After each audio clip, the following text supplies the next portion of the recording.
الأصدقاء الأعزاء، الصديقات العزيزات في كل مكان، مرحبا. الأوضاع في سوريا لا تبشر بخير، وهي من سيء إلى أسوأ تحت حكم أو في ظل حكم تنظيم آه، طالبان شامستان أو طالبان سوريا. هذا التنظيم طالبان أفغانستان اللي حاليا على علاقة مع الأمريكيين، أيضا طالبان سوريا على علاقة ودعم مع الأمريكيين، مع الاختلاف ما بين التنظيمين، وهذا موضوع آخر. اختلاف شكلي في بعض الأمور المتعلقة بالإقليم، في الأمور الشكلية، لكن المسألة العقدية هي يعني تنظيم القاعدة والفصائل الجهادية التي كانت تحظى بدعم من القوى الغربية والقوى العربية، السعودية، مصر السادات. كان هنالك محور لدعم هذه التنظيمات في مواجهة الاتحاد السوفيتي السابق منذ يعني نهاية السبعينات وحتى مطلع الثمانينات، وتعزز ذلك يعني تعزز ذلك مع مجيء حسني مبارك ومنتصف الثمانينات. أول ضحايا هذا التحالف الأمريكي السعودي المصري الداعم لتلك التنظيمات كان الرئيس المصري الراحل أنور السادات، الذي انتصر، حقق نصرا عربيا مش بس مصريا، يعني حقق نصرا عربيا على إسرائيل وداعمتها أمريكا، فكان هو الضحية والأداة المنفذة وتنظيم الجهاد الإسلامي الذي كان يتزعمه الظواهري، أستاذ أبو محمد الجولاني. أبو محمد الجولاني الذي كان يتفاخر في مقابلته مع أحمد منصور بالدكتور حفظه الله أيمن الظواهري. يعني أبو محمد الجولاني هو تلميذ النجيب للظواهري، اللي صار بعدين زعيم القاعدة بعد تصفية بن لادن. هذا الحلف، الجماعات الإسلامية في البداية تمسكنت حتى تمكنت، ثم انقلبت على مشغليها. طالبان شامستان أو الوجه الجديد لتنظيم داعش الإرهابي بزعامة أبو محمد الجولاني، وأيضا الآن يتمسكن لحتى يتمكن، وأبرز الضحايا سيكون مشغلي هذا التنظيم عربيا وإقليميا وحتى دوليا. على أي حال، يعني هذه الحال البائسة، الأوضاع البائسة التي تعبر عن نفسها في الإعلام السوري،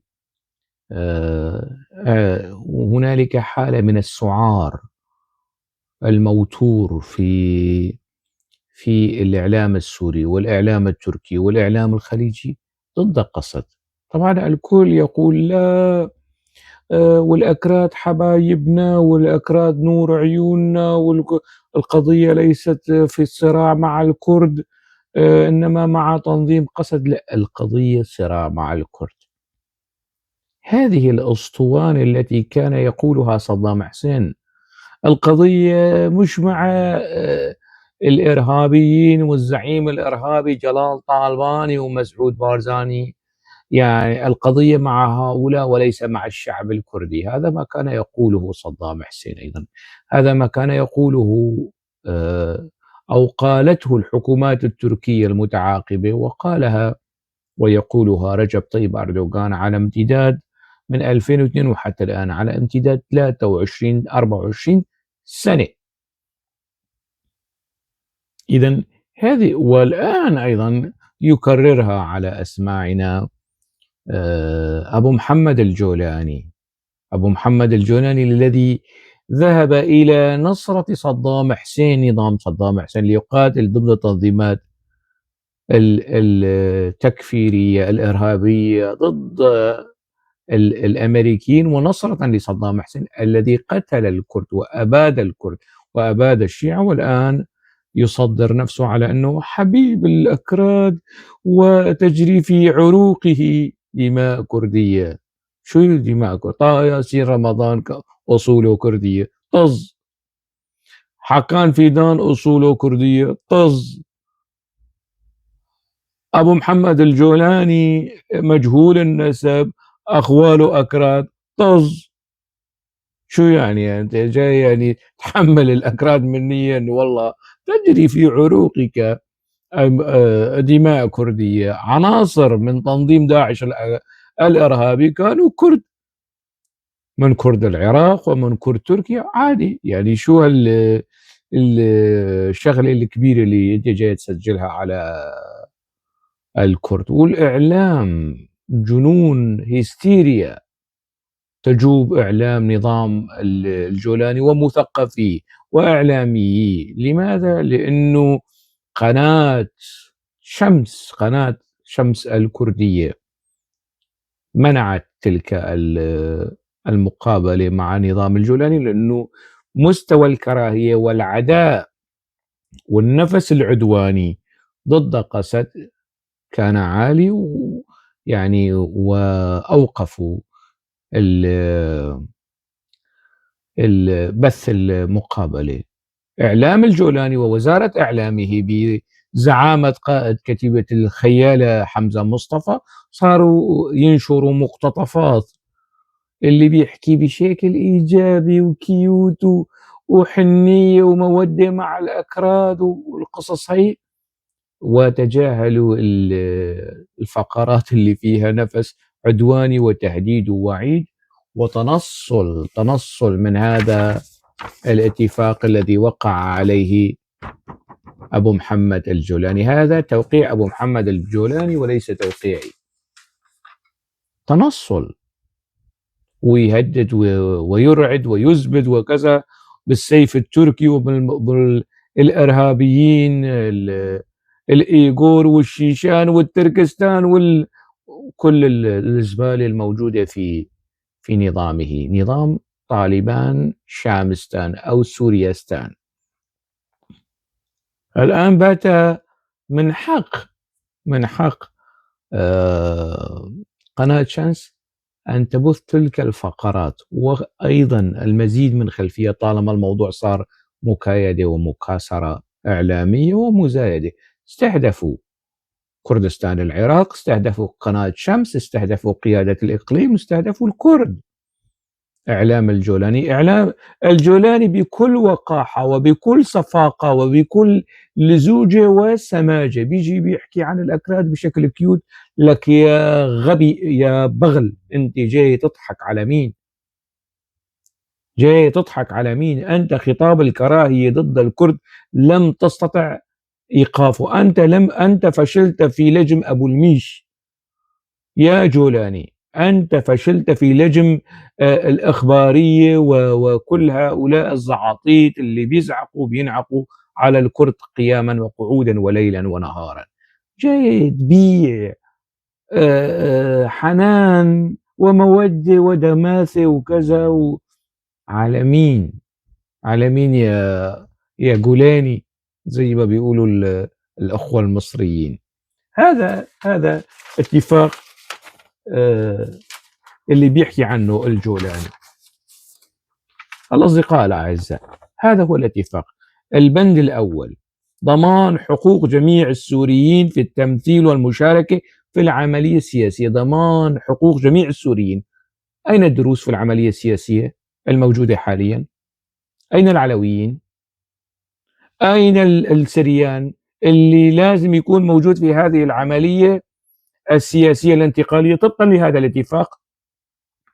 هي المنظمة الآثورية السريانية، مش عند قبوات، مش كم واحد بعثي سرياني موجودين حاليا في إعلام الجولاني. لا، لازم يكون هنالك كيان سياسي يمثل الهوية السياسية الحقوقية القانونية النضالية الوطنية للشعب السرياني الآثوري. وينهم؟ مش موجودين. علويين مغيبين، سريان مغيبين، أرمن مغيبين، كرد مغيبين. وين هاي العملية الانتقالية؟ البند الأول يا جولاني يا كذاب، البند الأول من هذا الاتفاق أنت قفزت عليه ومش بس ودعست عليه في يعني بإطلاق الحوار الوطني، مؤتمر الحوار الوطني المزيف الكاذب، بتشكيل برلمان، بتعيين برلمان مزيف وكاذب، بإطلاق إعلان دستوري مزيف وكاذب. أنت جاي، هذا البند الأول، هذا لا يتعلق بقسد، هذا يتعلق بك وبحكومتك، بمسؤوليات والتزامات دولتك ونظامك. البند الأول أنت هل التزمت به؟ لا. البند الثاني شو بيقول؟ المجتمع الكردي مجتمع أصيل في الدولة السورية. طبعا أنا سبق وذكرت أنه لا، مجتمع أصيل في المجتمع السوري أو في سوريا، مش في الدولة السورية. الدولة السورية تتغير، كانت بعثية والآن جولانية، كانت بعثية والآن سلفية جهادية. شكل وعقيدة الدولة وهوية الدولة تتغير، لكن سوريا تبقى دائمة، المجتمع السوري يبقى دائم يعني مستمر. حتى في الصياغة غلط، بيقول والله أنا اللي حطيت، أنت اللي حطيت، حطك برص وسبعة خرص إن شاء الله. المجتمع الكردي، ما بيقول الشعب الكردي، المجتمع الكردي مجتمع أصيل في الدولة السورية، وتضمن الدولة حقه في المواطنة وكافة حقوقه الدستورية. وين؟ في الإعلان الدستوري شفنا شيء؟ لا. وبمنتهى الصفاقة والوضاعة والنذالة يطلع الجولاني وبيقول هن ما خلوا يسووا انتخابات. لك يا مجهول النسب، تعيين وتنصيب أعضاء مجلس الشعب تبعك بتعتبرها انتخابات؟ أي انتخابات؟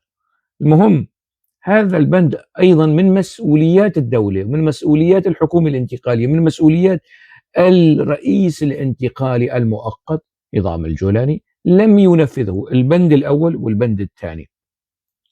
وقف إطلاق النار على كافة الأراضي السورية. طبعا المعني قصد وغير قصد، الدولة أيضا شريكة في هذا البند. أنتم بالتزاماتكم ومسؤولياتكم كدولة كوزارة الدفاع، هل أوقفتم إطلاق نار في كافة الأراضي السورية؟ في السويداء سويتوا مجازر، هجمات على سد تشرين وهجمات على حي الأشرفية في الهجمات الأخيرة، في الغزوة الأخيرة. هل أنت التزمت بهذا الاتفاق؟ البنود الثلاثة الأولى لم يلتزم بها الجولاني، وجاي يضحك على عقول البسطاء من حاشيته ومن حاضنته ومن مشغلي ومن داعمي وبعض يعني في المجتمع الدولي وفي امريكا بيضحكوا على، يعني بيشوفوا كلامه. يعني الجولاني صاير والله رئيس دولة وبيحكي وبيحط وبيشيل القصص هي. البند الرابع من هذا الاتفاق دمج كافة المؤسسات المدنية والعسكرية في هذا البند اللي بيركزوا عليه. بيقفزوا من فوق البند الأول والثاني والثالث وبيركزوا على هذا البند، بند الاندماج وبند الاستسلام. وحتى بهذا البند بدهم اياه يكون على الهوى التركي، اندماج قصد كأفراد مش ككيان سياسي عسكري مهم ووازن. بدهم يعني وفق مزاج. طبعا هذا الاتفاق الراعي والامريكي توم باراك، وهم ايضا الامريكيين ايضا تنصلوا من هذا الاتفاق. شو كمان؟ البند الخامس ضمان عودة كافة المهجرين السوريين إلى بلداتهم وقراهم وتأمين حمايتهم من الدولة السورية. من الدولة السورية. شو سوى الجولاني ونظامه؟ زاد من عدد النازحين الكرد والمهجرين الكرد قسرا بغزوته على الحيين الكرديين. هذا أيضا انتهاك صارخ لهذا الاتفاق. دعم الدولة السورية في مكافحتها فلول الأسد، نظام الأسد والتهديدات التي تهدد أمنها. يعني أنت لم تلتزم بكل هذه الأمور، وأنت اعتديت على قسد وشيطنت قسد. والآن أيضا الحرب الإعلامية شغالة في هذا الخصوص، وبدك قسد تأتي وتلتزم وتسلم لك الأمر والنهي. هي لا تحلم فيها، هي لا تحلم فيها، لا أنت ولا حاضنتك، لا أنت ولا زبانيتك ما تحلموا أنه قسد تستسلم. أعتقد وأجزم، لا خليني ما أجزم، يعني أعتقد غالب الظن إن خيار الكرد هو خيار المقاومة. سيكون ذلك واضح في الأيام القادمة. لكن تعالوا نسأل، مع ارتفاع مستوى التصعيد، من هم أعداء قسد في سوريا؟ من هم؟ لكي نفكك هذه الكتلة الصلبة اللي بيحكوا عنها في الإعلام السعودي والإعلام الخليجي، أنه هنالك تفويض شعبي ودعم شعبي للجولاني ولنظام الجولاني، من كل هذا التصدير والتسويق والتنميق والتلميع لهذا النظام الشنيع. خلوها هيك فيها شوي سجع يعني باللغة العربية. من هم أعداء قسد؟ أولا، الذين يعادون قسد أنواع وطبقات، ولكل نوع سبب وخلفية لعدائه. لنبدأ بذكرهم قسما قسما أو جزءا جزءا. أولا، تنظيم الدولة الإسلامية في الشام والعراق، داعش بحاضنته وفلوله ومثقفيه وإعلاميه. وسبب هذا العداء لقسد أنه قسد دمرت دولتهم وخلافتهم المزعومة. هذا قسم من الموجودين حاليا في سوريا من أعداء قسد.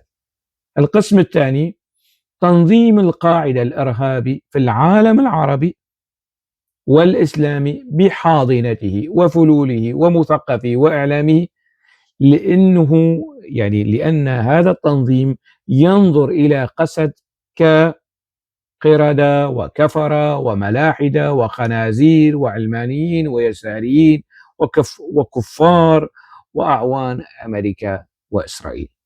هؤلاء أيضا تنظيم القاعدة الإرهابي جزء أصيل من الفريق المعادي المناهض لقسد داخل سوريا.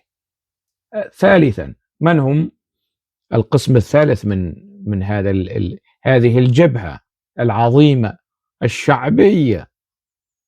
الجزء الثالث، التنظيم الدولي والتنظيمات المحلية لجماعة الإخوان المسلمين بحاضنته ومثقفي وإعلامي. يعني جماعة الإخوان المسلمين الموجودة في لندن، المصريين منهم والفلسطينية واللبنانية والسوريين، كلهم على بعضهم بربطة المعلم كما يقول الإخوة المسلمون أو الإخوة المصريون، بربطة المعلم. كل دول بعجرهم ببجرهم هم جزء أصيل من هذه الجبهة المعادية لقسد. طبعا كل هذه التفاصيل هي تفريخات الإسلام السياسي، يجتمعون تحت بند الإسلام السياسي. تنظيم الإخوان المسلمين يعادي قسد في سوريا وفي تركيا وفي لندن وفي هنا في بروكسل في بلجيكا وفي كل مكان. هنالك عداء مستحكم. طبعا هذا العداء يأتي طبعا كعداء للكرد أيضا، مش بس لقسد كتنظيم سياسي، لا هو عداء للكرد. وبيجي بيقول لك صلاح الدين والعلماء والفقهاء المسلمون الكرد ساهموا وكذا، ونحن تحب الكرد عبيدا، تحب الكرد قتلى وموتى، تحب الكرد ناكرين لحقوقهم وهوياتهم وثقافتهم وشخصيتهم. هكذا يحب الإسلامي المسيس في جماعة الإخوان، في تنظيم داعش، في تنظيم القاعدة هكذا يحبون الكرد، تماما على الطريقة الأردوغانية في محبة الأكراد والاندماج، يعني وجوده كعدمه. الكردي ضمن فضاءات وسلطات هذه الجماعات، وجود الكردي كعدمه، تابع وذليل وخانع وناكر لشخصيته وهويته وحقوقه، ببند كلنا أخوة وكلنا مسلمون ومن هالقصص هاي كلها. إذن هذه أيضا خرجنا منها. هذه الأطراف تشكل تنظيم داعش الإرهابي، تنظيم القاعدة الإرهابي، تنظيم جماعة الإخوان المسلمين الإرهابي، تشكل النواة الصلب والعقل الأيديولوجي الموتور الهمجي الذي يفلسف العداء لقسد باعتبار قسد، أو باعتبار هذا العداء لقسد نصرة للدين وحماية للإسلام والمسلمين إلى آخر تلك الأكاذيب عن الحاكمية وما تنضح به فتاوى ابن تيمية وابن عبد الوهاب وابن قطب، وأقصد سيد قطب، وابن القرضاوي، وأقصد الشيخ القرضاوي المعروف. هل يتوقف العداء لقسد عند هؤلاء؟ طبعا لا. إذن من هم البقية؟ تعالوا نعد البقية، لأن احنا خلصنا من الإسلام السياسي، تنويعات الإسلام السياسي المعادية للكرد في شخصية قسد. الآن نأتي إلى القسم الآخر. واحد، حثالة ووساخة اليسار العربي القومي الذي تحالف مع الفريق الأول، مع الإسلام السياسي العربي، اليسار العربي والإسلام السياسي العربي. حثالة ووساخة اليسار العربي الذي تحالف مع الفريق الأول الذي ذكرناه آنفا، وعلى سبيل الذكر لا الحصر يمكن ذكر الحزب الشيوعي السوري، المكتب السياسي الذي أسسه رياض الترك. هذه الجماعة التي تحولت إلى حزب الشعب، غيرت اسمها، هذه الجماعة قدمت نماذج من الساسة والمثقفين والإعلاميين الذين تشربوا العداء للكرد من شيخهم رياض الترك، الذي ناصب العداء لخالد بكداش لأنه كان كرديا أو ينحدر من أصول كردية، وليس لأنه شيوعي مارق ومتحالف مع حزب البعث. عداء رياض الترك لخالد بكداش لم يكن أيديولوجيا محضا يتعلق بالماركسية والشيوعية واليسار، لا، كان قوميا عربيا، يعني عداء قومي عربي لشخص كردي ضمن البيئة اليسارية الشيوعية السورية. وخالد بكداش هو مؤسس الحزب الشيوعي السوري في سوريا. وبالتالي هؤلاء الذين ينتمون أو بقايا تيار رياض الترك أخذوا منه ورضعوا منه هذا العداء للكرد. هذه الوساخة اليسارية العروبية قدمت لنا نماذج مشوهة من الساسة كجورج صبرا، ومن الصحفيين والكتاب كغسان ياسين، والأسماء في هذا السياق أو في هذا الإطار أكثر من أن نحصيها الآن. هذه أيضا فرغنا منها. القسم الثاني من هذه الجبهة، جبهة أعداء الكرد وقسد في السورية، فلول البعث العربي السوري الذي حكم سوريا وقمع الكرد على امتداد نصف قرن، وهضم حقوقهم وظلمهم وحاول تعريبهم. هؤلاء كانوا مستفيدين من النظام السابق، جلهم من حشود جنجويد، هبت هبت لبت لبت. جل هؤلاء البعثية الموجودين الآن حاليا مع نظام الجولاني هم يعني قبليين عشائريين من الدير، من الرقة، في المهاجر، في كلهم بدون استثناء يعني، وحتى من الحوران وفي كل اللي كانوا مستفيدين، اللي كانوا بعثيين سابقين وانشقوا عن هذا النظام أو افترقوا عن هذا النظام لسبب أو لآخر. هؤلاء كانوا مستفيدين من النظام السابق، جلهم من حشود جنجويد، هبت هبت لبت لبت، أخذوا معهم عداءهم السابق للكرد من إلى داخل النظام السوري الحالي، وهو نظام طالبان شامستان أو طالبان سوريا. يعني على سبيل الذكر لا الحصر، أسعد الزعبي وسميرة مسالمة وآسيا هشام ورياض حجاب ورياض نعسان آغا وغسان عبود وغسان إبراهيم وغيره وغيراته. هؤلاء جزء أصيل من كتلة العداوة العنصرية والفاشية للكرد المتوارية خلف العداء لقسد. هل تبقى؟ هل يقتصر الموضوع عند هؤلاء؟ لا، هنالك جزء آخر، جزء كردي. الآن أعداء قسد من الكرد هم كرد، ولكن يصطفون بعدوانيتهم وبعدائهم مع نظام الجولاني ضد قسد. من هم هؤلاء؟ هم خصوم حزب العمال الكردستاني من كرد سوريا، الذين ينظرون إلى تلك الخصومة على أنها أبدية،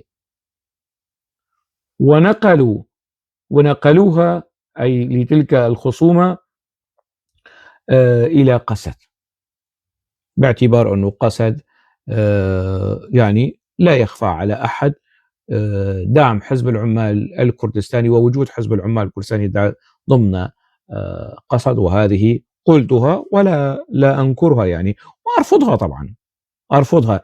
لكن بهذه الحجة هم يرون، هؤلاء الخصوم يرون أن إرهابي كبير مثل الجولاني يحظى الناس كلها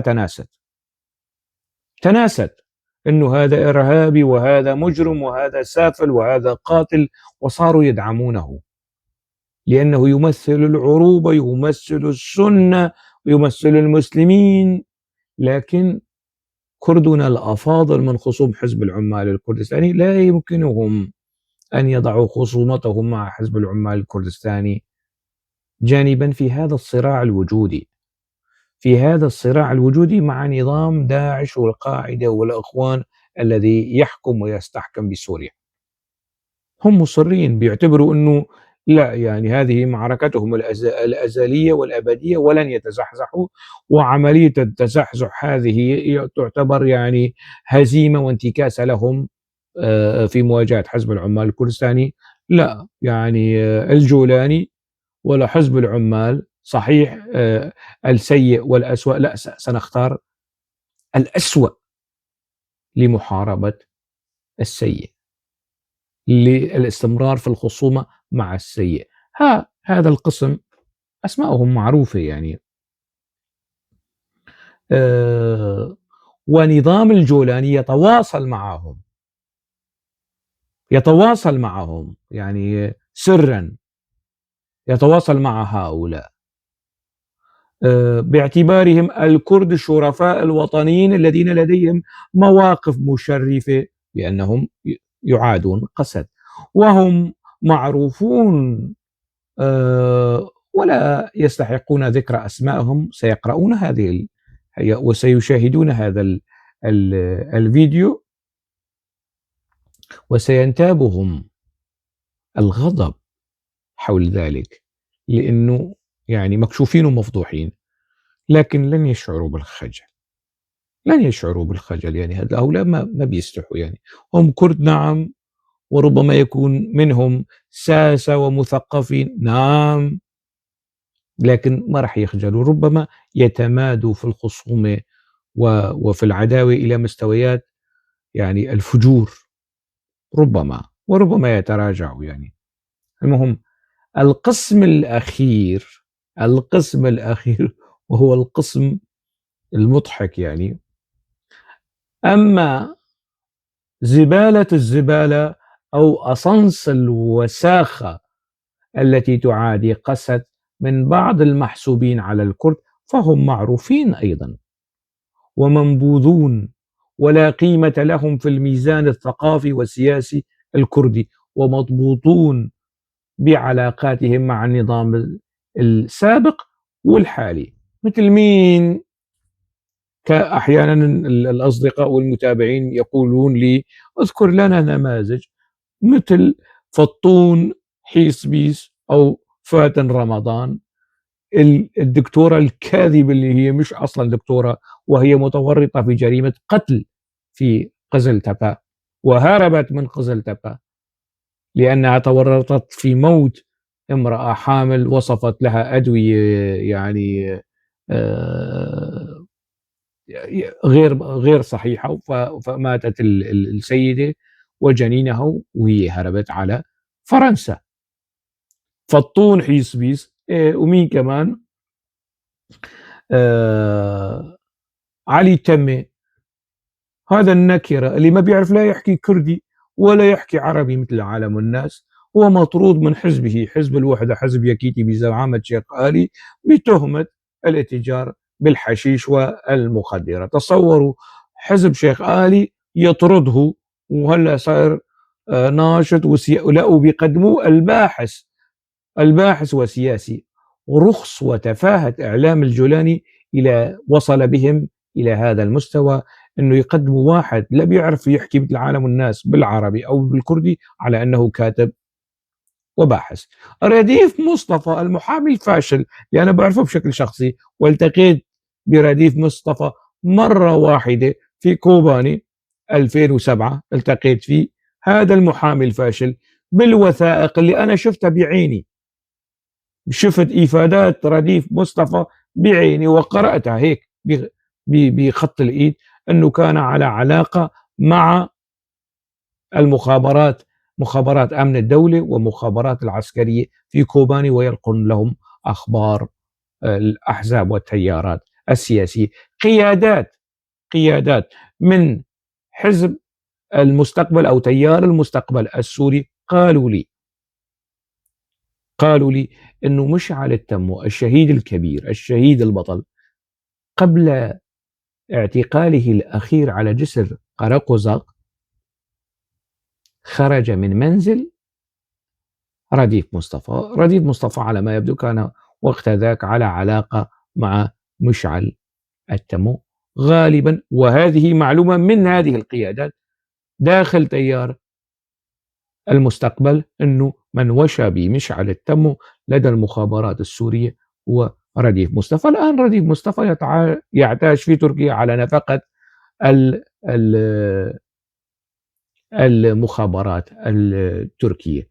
مين كمان؟ عبد العزيز التمو صديق رديف مصطفى، صديقه عبد العزيز التمو النكرة البعثي المنبوذ المكروه ضمن العائلة. أقسم بالله، وهذا القسم أنا يعني أمامكم وأمام الله، يعني حتى يوم القيامة لو أقولها، لو كان مشعل التمو الآن حيا لبصق في وجه نظام الجولاني والجولاني وعبد العزيز تمو وحسن الدغيم كمان على البياعة ورديف مصطفى كمان، لو كان مشعل الآن حيا. ولو يعني أداة شرطية تفيد يعني امتناع الامتناع أو امتناع الوجود. مهم مين كمان؟ هذه الكتلة اللي أنا سميتها زبالة الزبالة، يعني أو أصنص الوساخة. طبعا في كل شعب هنالك يعني وساخة، يعني هؤلاء أيضا محسوبين على الكرد. طبعا شو اسمها هي الفاتن القبالية، يعني من قرية قبالي. هنالك أنا معني الآن بما هو موجود حاليا، أصولهم كانوا كرد والآن يعتبرون أنفسهم عربا. التات والسلاخ والقبالية هذا موضوع، والمحلمية يعني نعم هنالك محلمية مثل الفنان الكبير الراحل محمد شيخو، وهنالك محلمي مثل القاتل والجزار الكبير الشيباني. أنا شو بدي أسوي يعني؟ قبل 100 سنة شو كان، الآن ما هو؟ محله من الإعراب الآن قاتل وإرهابي ودموي. هؤلاء يعني هي القبلية كمان محسوبة على الأكراد، مش مشكلة فلنحسبها على الأكراد، نعطيها هذا الوسام، لكن حتى ولو كانت كردية فهي من ضمن هذه ضمن وساخة الوساخة الداعمة لنظام الجولاني. الآن أما أعداء قسد الإقليميون والدوليون فهم أيضا معروفون، وجلهم يندرجون ضمن اللوبي السياسي والاقتصادي والإعلامي التركي القطري، بما فيهم عزمي بشارة ومؤسسات عزمي بشارة وتفريخات هذه المؤسسات التي قدمت لنا يعني نماذج من الباحثين والكتاب والإعلاميين من أسوأ ما يمكن، على رأسهم حمزة مصطفى الذي كان يشتم يعني وينتقد بشدة التيارات الإسلامية والجهادية والسلفية الجهادية في الدوحة ب2012، ولا صاير جزء من هذا النظام. غسان ياسين أنا يا جماعة ما لكم علي يمين، أقسم بالله في البودكاست اللي صوروا معي قبل سقوط النظام، وهو الذي اتصل وتواصل وكذا، والمهم وأنا استجبت قبل سقوط النظام، قسما بدماء شهداء الثورة السورية ودماء شهداء الكرد والعرب والسوريان من كل المكونات، ما خلى غسان ياسين سطر مغطى على الجولاني والإخوان والائتلاف وحمزة مصطفى وتلفزيون سوريا، وقال أنه هو ملاحق ويعني غير قانوني، موجود في تركيا بشكل غير قانوني، وبيدقوا براغي لدى المخابرات التركية وبيكتبوا فيه تقارير وكذا، ولم يكن راضيا أبدا عن أداء تلفزيون سوريا وأداء حمزة مصطفى والكل. والآن يأتي ويقول لا أسمح لك، هذا فخامة الرئيس أحمد الشرع وليس أبو محمد الجولاني. شفتوا مستويات الصفاقة والوقاحة والنفاق والتملق والكولكة وتمسيح الجوخ لدى هذا الرحط الموجودين. الكل يعني الفيديوهات موجودة يعني، بس ما في خجل. عرق الحياء والخجل مضروب عند هؤلاء، مضروب. كل من كان يشتم في عرض ويخوض في عرض ونسب الجولاني الآن يمدح في الجولاني، أولهم حسن الدغيم وأمثاله كثر. إذا هذا اللوبي اللي قلبه النابض هو التحالف التركي القطري السعودي. بعد سقوط نظام بشار الأسد انضمت السعودية والإمارات إلى هذا التحالف، والأدلة يعني في أداء الإعلامي والسياسي واضح. هل السعوديين لا يكثرون من إصدار البيانات فيما يتعلق بالأوضاع في سوريا، وهذا يعني عين العقل، لكن ماذا أفعل بهذا الضخ الإعلامي الشنيع والشديد الكراهية ضد الكرد والشديد التحالف واللامهني في دعم نظام الجولاني وجرائم والتغطية على جرائم نظام الجولاني؟ ماذا أفعل بهذا يعني؟ المهم السعودية والإمارات التي كانت تدعمان قسد كراهية في تركيا والأخوان في فترة من الفترات، الآن دخلتا في هذا التحالف لأسباب تخص الدولتين، مصالح الدولتين. المهم ويعني نتيجة تسويات وتفاهمات وتقارب تركي مع السعودية، تقارب تركي مع الإمارات تقارب قطري سعودي، كل قطري إماراتي، كل هذه التفاصيل يمكن فهمها وتحليلها وتفكيكها. لكن الكل الآن هذا اللوبي الإقليمي محصور في هذا الاتجاه. مصر حتى الآن لم تتورط، لم تشارك ولم تدعم نظام الجولاني، وهذا اللي مخوزق نظام الجولاني. هذا اللي مخوزق نظام الجولاني انه حتى الان مصر وهي من هي بوزنها الجغرافي، بوزنها الثقافي، بوزنها الاعلامي، بوزنها السكاني 100 مليون، مصر حتى الان صامده ولم تسقط في هذا اللوبي القذر الذي يدعم نظام الجولاني. حتى الان مصر صامدة. إلى أين وإلى متى ستبقى صامدة لا أعلم، لكن هذا الصمود يستحق الشكر والتقدير لمصر قيادة وشعبا. مصر التي يصار إلى التطاول عليها، على شعبها وعلى قيادتها في الشام، في الشام، وهذه لم تحدث على أيام استحكام العداء بين حافظ الأسد وأنور السادات وحافظ الأسد وحسني مبارك.